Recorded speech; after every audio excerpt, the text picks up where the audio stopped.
Hi, Making Gay History fans. We're hard at work on our next season when we'll introduce you to 6 more people who offer unique perspectives on the AIDS crisis. In the meantime, I'd like to tell you about an incredibly powerful podcast I've just discovered. We Were Always Here offers a window into the experience of the AIDS crisis from across the Atlantic in the UK. The podcast host, Marc Thomson, was just getting his footing as a young black gay man in southeast London when AIDS hit. Marc was diagnosed HIV positive when he was 17 and uses the thread of his own story to introduce us to people whose experiences have often been overlooked, including trans people, sex workers, and people of color. We Were Always Here is deeply moving and inspiring, and I urge you to have a listen. Here is episode 1, They Weren't Us. You can find the rest of the episodes wherever you get your podcasts.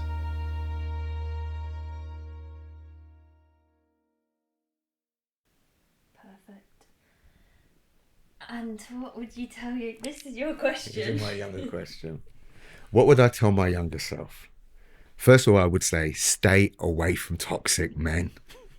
Well, have your fun, get rid of them, and then move on to the next one. That's what I would say first of all. It's really important advice. But I'd also say to that young man who was embarking on his life and felt that that life had been taken away from him, is that it hasn't. Enjoy every single moment. I'd also tell him, don't change a thing. Go through the journey, because all of those things that you're going to go through, all the hurt, all the anger, all the pain, is going to teach you lessons which are going to bring you to the place that you are today. But all that pain and that hurt, there are also going to be moments of absolute joy. And you have been given a gift.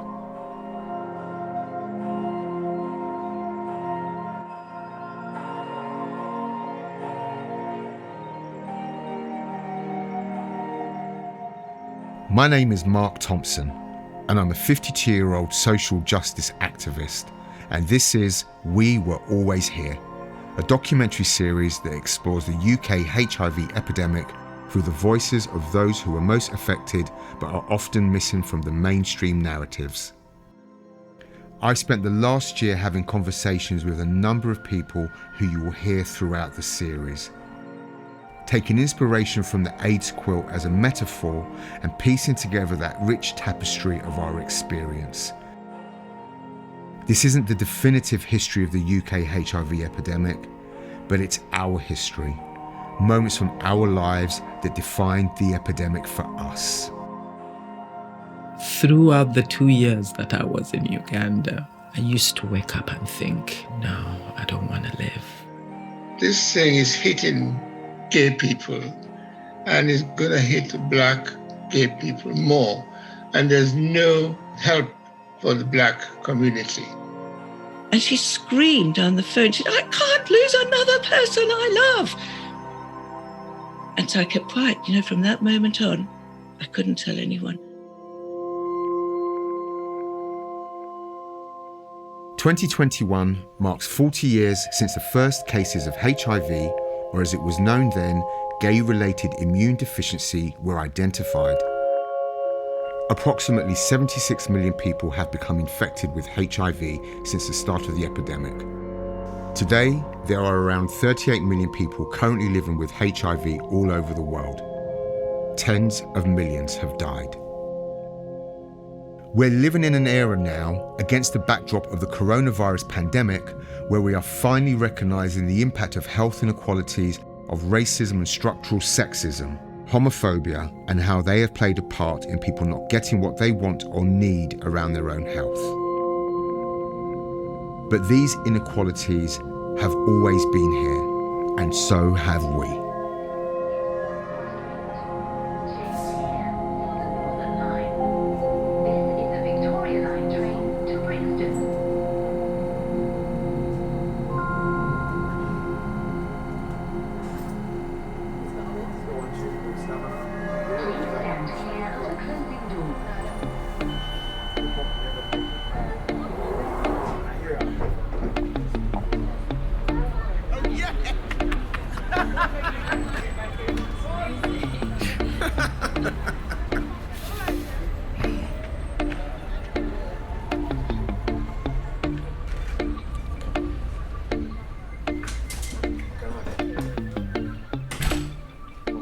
No, go sit.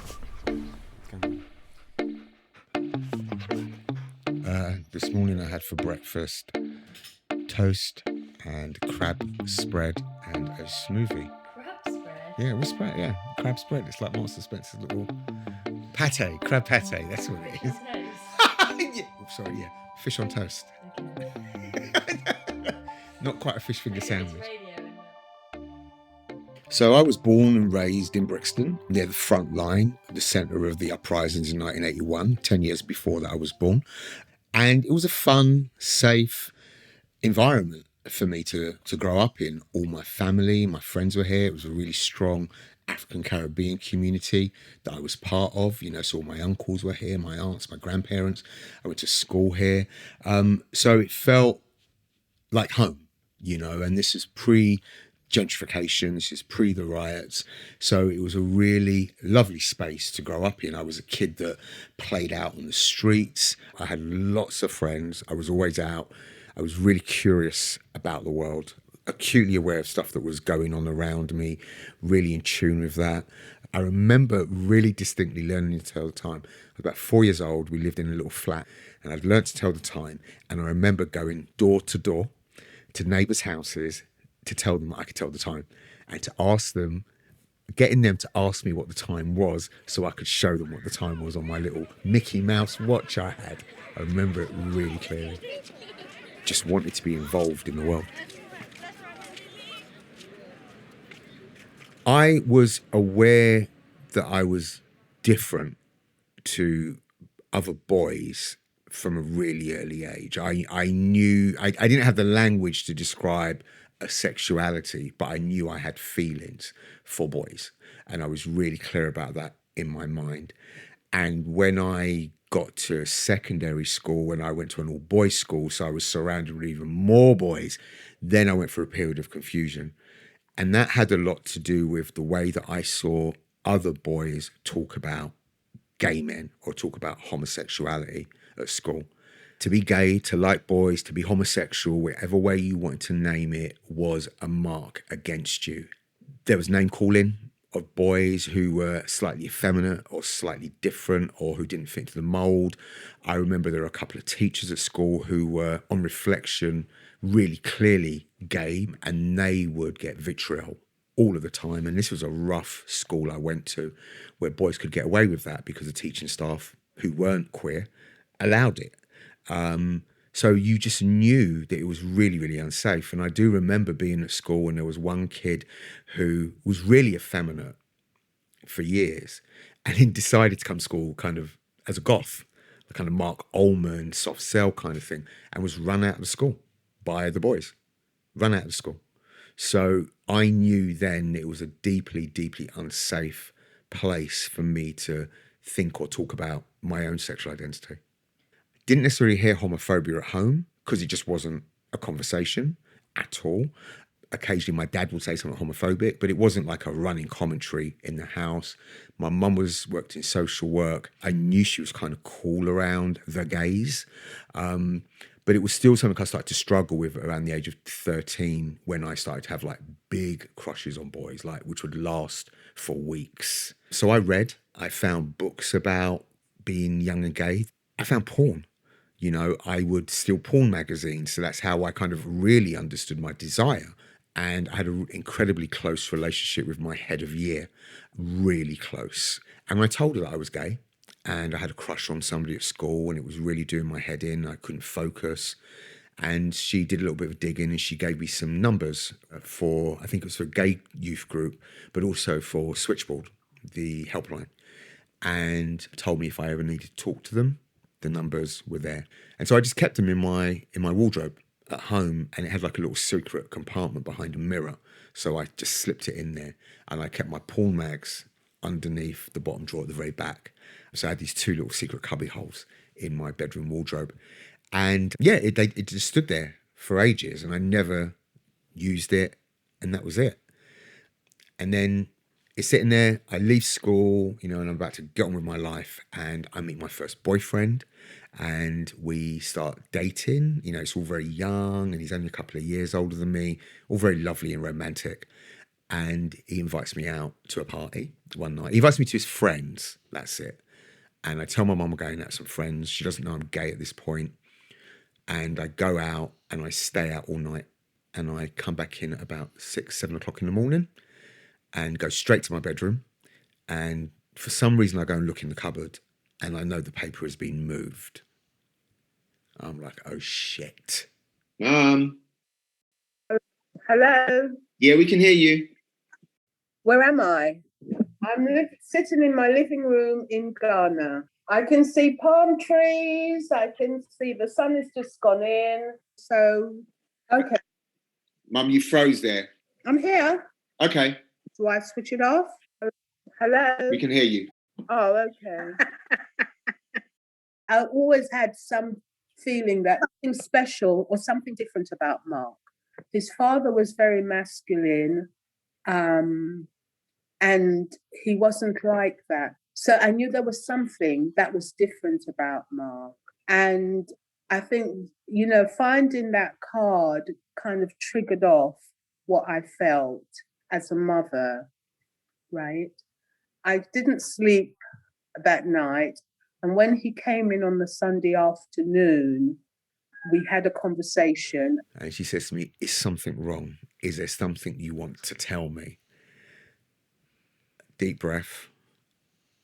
And I just tell her. And he told me he was gay. I'm gay. There's no, I think I am. There's no, I'm confused. I'm gay. And the words just fall out of my mouth. And in her reaction, if I remember, is okay. She's not mad. She doesn't show that she's mad at all, but I can see that she's clearly really upset about it. I think the bottom of my world fell because it was such a taboo subject within the Black community. Although I had close friends, I couldn't speak to anyone. I couldn't speak to his father about it because, you know, he just would not have understood. You know, you heard all these stories about young boys running away from home and ending up in Piccadilly Circus as rent boys and all of this sort of things. And that was my biggest fear, that his father would have put him out of the house. And that was very frightening for me. And so, yeah, we eventually left the family home. And that was the main trigger of me leaving the family home, to protect my son, not just from his father, but from the whole community as well, because I knew that, you know, he would have been ostracized, right? I just did what I felt I wanted to do or had to do. And I think that was probably one of the happiest times myself, Mark, and his sister had felt a sense of freedom, because Mark could be who he wanted to be. I was out living my life, you know, from the ages of, 17 onwards. You know, I found my tribe of other Black gay men. I went to lots of parties. I explored my sexuality and my sex as any young person should do. And then I just started going out. And then I found a place in Brixton called the Prince of Wales. I start to build up a small circle of friends, and they take me to Black gay parties. So I'm out. Every week, I'm either going to a gay pub, which is my local. I am that boy that gets drunk, it's my thing. I'm kind of known for, like, don't put him in the car. Walk him around the block before you put him in the car, because I'm going to throw up, guarantee you, all the time. And it was fun, it was exciting, it was challenging, there were heartbreaks and there were falling outs.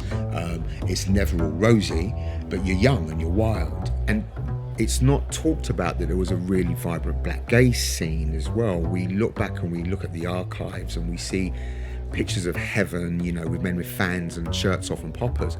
And that was lovely, and that did exist. But the Black gay scene came out of Brixton and different parts of London where there are larger Black populations. You had one or two guys who were much older who would host parties in their homes. And those would just be impromptu, ad hoc. And they would be like Caribbean parties that my parents held or my grandparents threw, So that was going on, as well as a kind of a more commercial scene which accommodated, I think is a word, black and brown queers as well. They were not spaces set up for us, but the music policy or the DJs might be people of colour, so then you would be welcomed, and then that slowly grew. But I think it's important to note that we were a new, younger population. This is where the children of Windrush here. So it's new and emerging, but it was still really, really exciting. And for me as a young black gay man, it felt really safe. He was quite open about his sexuality. We also had, quite a lot of his friends over who were themselves in very similar positions, but their families didn't accept them. So they were quite isolated as well. So most of our Christmases, my house was filled with young black gay men. So I was a real wild kid, but I studied and I was on a path to go to particular places in my life.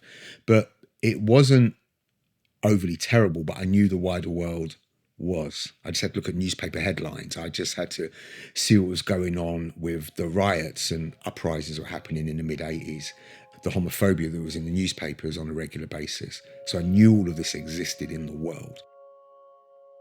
And then one just treaded carefully and cautiously in that bigger world.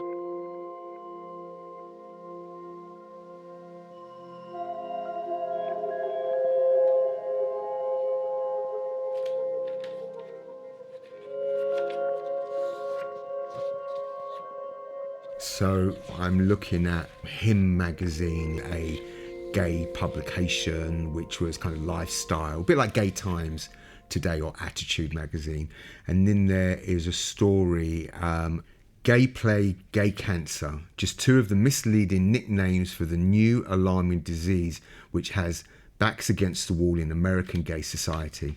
And in it is a cartoon drawing of a group of like young boys who, you might describe them as twinks today in a test tube. And it's a really, really frightening picture. The guys are kind of swimming around, and the line in there is AIDS, gay, death plot. So there's a box in here which reads, why has it happened?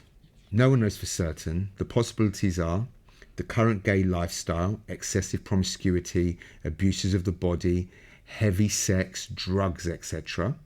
Number 2, a third party might have introduced it, either accidentally or deliberately. Number 3, the medical use of super drugs, not the store, many of which are now known to have catastrophic effects on the body's natural defences, like Flagyl, or to be cancer-inducing agents. Number 4, it's a fluke, a new accident in the world's medical history. Smallpox, polio, TB. As soon as one contagious disease is beaten, another one appears.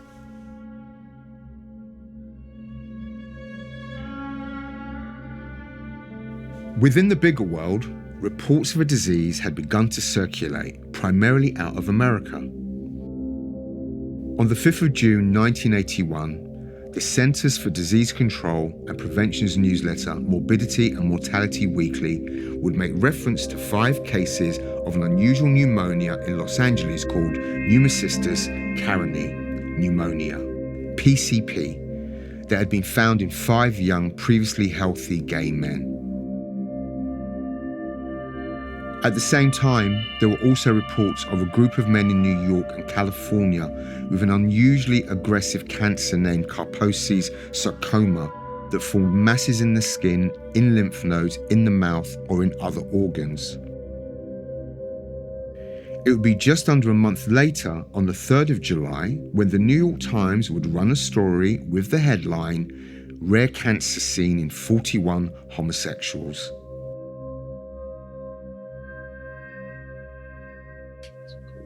All right, so we're recording. So the first thing I'm going to ask you to do, Graham, if you could just tell me your name and what you did and why you're here today. Okay, I'm Graham McKerrow. In the 1980s, I edited Capital Gay. Well, I worked at Gay News for a year. And then from 1981, a friend, Michael Mason, and we launched Capital Gay. Capital Gay was a free weekly newspaper published in London. Makero and Mason met while working at Gay News and designed Capital Gay as a complementary publication. Gay News was a fabulous, well-respected fortnightly, and it took 11 days from the last word being written to it being in the hands of readers. And it was great on politics, and it was great on literature and all sorts of other things. We wanted a newspaper that was faster. So we wanted a weekly newspaper with a 24-hour turnaround.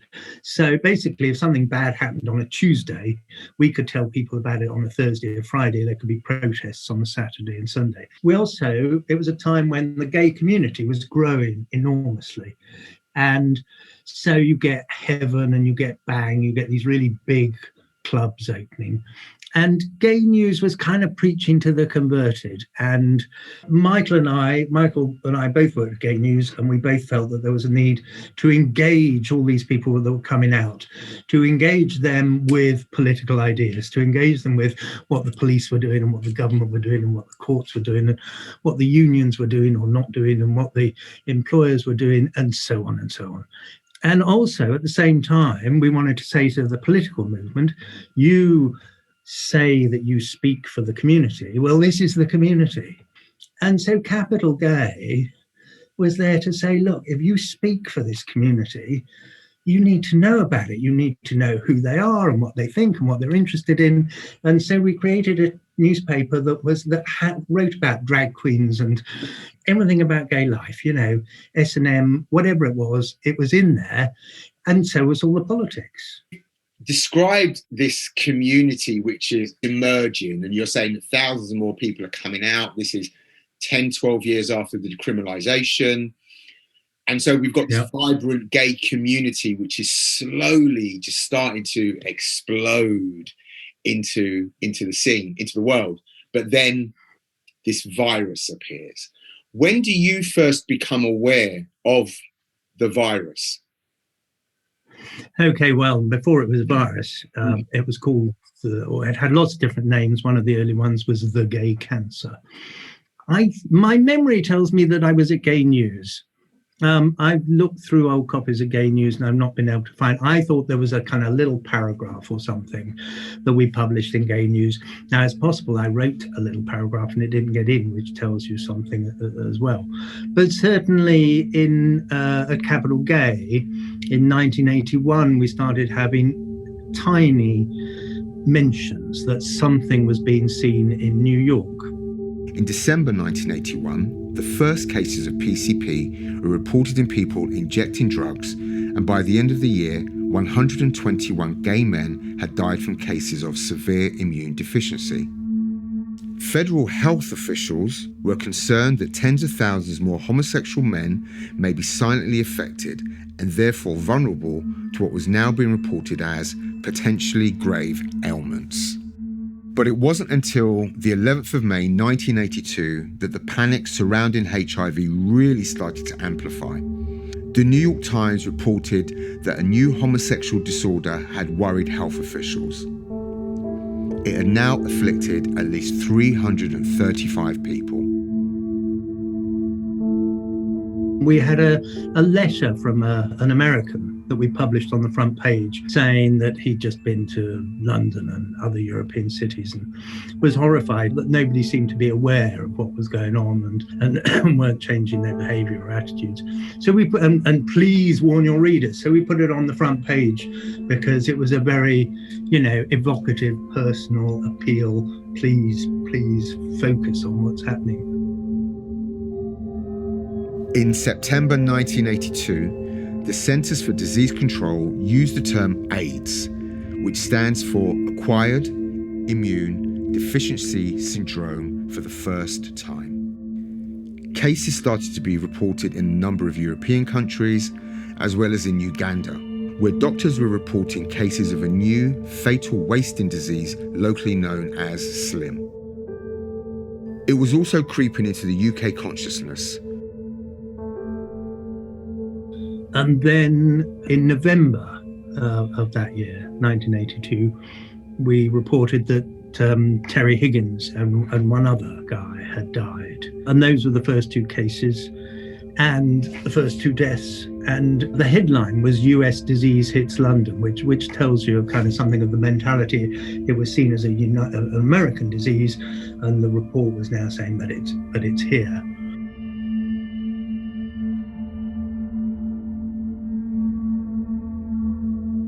On the 4th of July 1982, after collapsing on the dance floor at the London gay club Heaven, Terry Higgins, a white gay man, was taken to St Thomas's Hospital.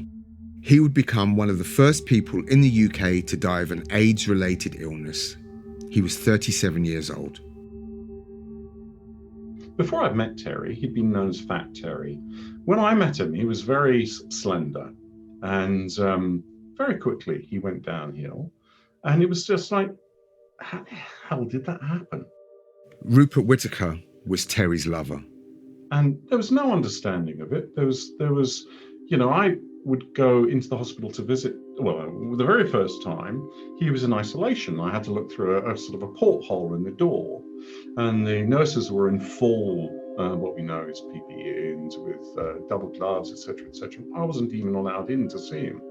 But I can remember him very clearly lying in bed and looking at him thinking, my God, that's not the person I know.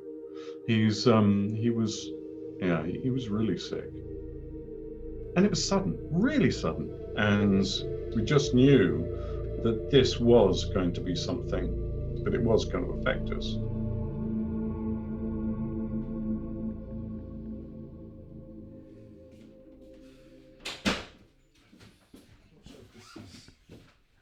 I have a memory of hearing about it, and I remember being at school and seeing the Killer in the Village documentary and a cover of him, which had an image of men in test tubes. And I remember those two things when I'm kind of working out my own sexuality in my head, going, oh my gosh, this is happening, but it's not happening to me, it's far away. Nobody's having this conversation about this at all. And none of my partners, and I didn't have a lot of sexual partners, I had maybe 3 in that year, aren't talking about condoms, aren't presenting condoms as an option to me, because I don't think they're thinking about condoms at all either. I got an STI, and it was just, right, you've got this. It was really upsetting when I got it, because I never had that before. But I just took it on the chin. It's like, okay, well, this is what happens when you have sex. But around this time, you just get this sense of, it's like a creeping fog, you know? It's over there, but you can slowly see this mist coming into the room.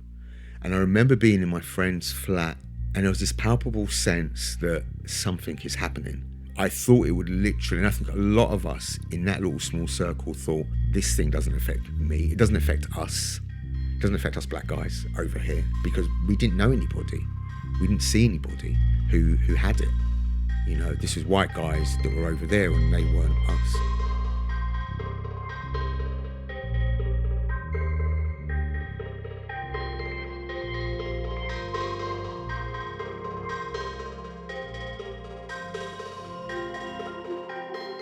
In the next episode of We Were Always Here.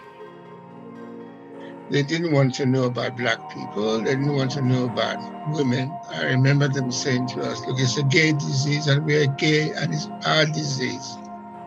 But I have to say, though, that another early memory that I have is of, the advert with the tombstones and the leaflet that came through everybody's door. That also sticks out very, very, very vividly in my mind. We Were Always Here was presented by me, Marc Thomson. It was produced by Hannah Walker-Brown. The production assistant was Rory Boyle. This is a Broccoli production.